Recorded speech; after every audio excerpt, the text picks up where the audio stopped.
وَلَنَبْلُوَنَّكُم بِشَيْءٍ مِّنَ الْخَوْفِ وَالْجُوعِ وَنَقْصٍ مِّنَ الْأَمْوَالِ وَالْأَنفُسِ وَالثَّمَرَاتِ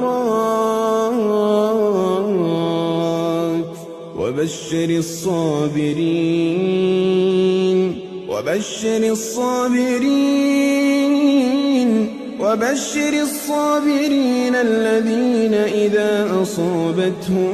مُّصِيبَةٌ قَالُوا إِنَّا لِلَّهِ وَإِنَّا إِلَيْهِ راجِعُونَ أُولَٰئِكَ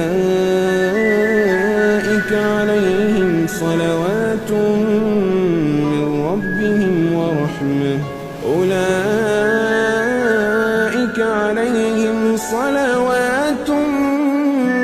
مِّن رَّبِّهِمْ وَرَحْمَةٌ